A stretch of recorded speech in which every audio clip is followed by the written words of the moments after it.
Welcome to a University of Missouri podcast. This week we are joined by Linda Koch, Director of HR Systems Administration. Linda, welcome. Thank you. We're here today to talk about the Work Number, a new initiative by the University of Missouri that uses an outside vendor to verify employment and income for employees. Tell us a little bit more about this program. Several months ago, the campuses all came to the system and they asked us to coordinate an effort where we would use an outside vendor to provide employment verifications. And the reason we did that was because it would be easier for employees to be able to get this information to their lenders and their creditors for employment and income verifications. And also it would alleviate some of the workload in the HR offices. So when we talk about income verification, we're talking about times when employees need to have their income verified when they're going to apply for a loan or when they're going to apply for another job elsewhere. Are there other instances? Yes, there could be credit card application. Usually the credit card companies will check your employment and your income also. Landlords, if you're going to lease, a lot of times we have that for students. And the old system used to be that those lenders or credit card companies, whoever, had to call I'm assuming, kind of a centralized HR number, and then university employees had to manually verify that employee's income. That is correct for some of the campuses. Now, Columbia campus did have an electronic version, but it had to be rewritten, and that was what prompted them to come to us and say, there's a really good solution out there. It's good for employees. It's good for us. Let's pursue it. So tell us a little bit about how the Work Number works. If I'm an employee and I'm applying for a loan and I need to have my income verified, what do I do and how do I then interact with the Work Number?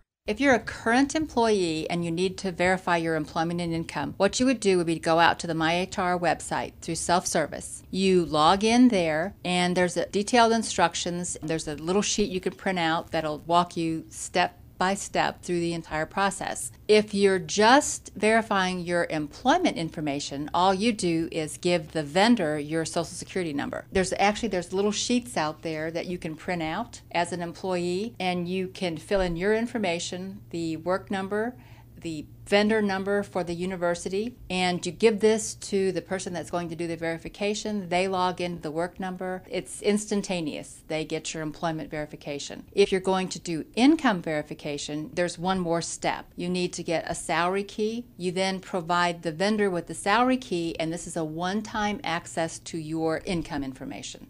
So let me see if I understand this. As an employee, I gather either this salary key or I give my social security number to the agency or business or credit card company or lender who needs to verify this information. And they're the ones then that get onto the Work Number and go ahead and get the information that they need. That's correct. And about how long does this take? It's instantaneous, which is the really good thing. Several times verifiers would call the university. Sometimes they'd get your voicemail. They wouldn't get a person. They had to call back. Where now it's instantaneous. They log into the website, put the key in, they've got the information that they need. So it really is a win-win for both employees and the university. University saves definitely some staff resources and time, and the employees' work, applications, whatever, it moves along more quickly. That's correct. Wonderful. Tell us about security, because I know that in today's day and age, that's definitely a concern. What about employees' privacy and security? All the information is encrypted when it passes from server to server, so it is very secure. We actually had to go through very thorough testing here at the university, and our security people had to sign off to make sure that the data was secure and that the process was secure. So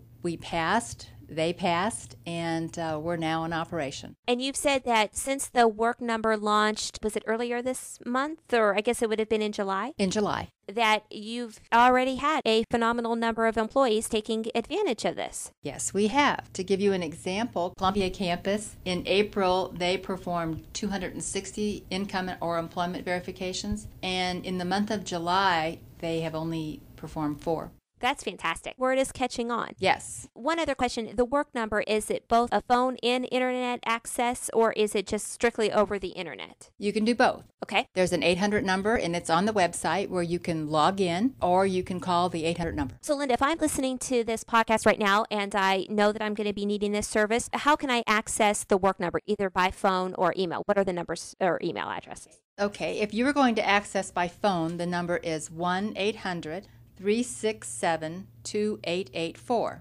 And if you're going to access it online, the URL is www.theworknumber.com. And Linda, for people who still want additional information, I understand that there are frequently asked questions and information about the work number on the HR site on the UM System website. Is that correct? That's correct. There's information on the UM System website and information that's available through MyHR. And there are tutorials that you can do that are live, interactive tutorials on the work number website. Oh, fantastic. So you could kind of go through the scenario before you're actually dealing with live, real information. Yes. Thank you, Linda, for taking time out with us today for our podcast, and thank you to our audience for listening. If you have questions for Linda or suggestions for an upcoming podcast, please visit our podcast webpage, available from the UM System homepage at www.umsystem.edu, and join us next week for another topic and another guest.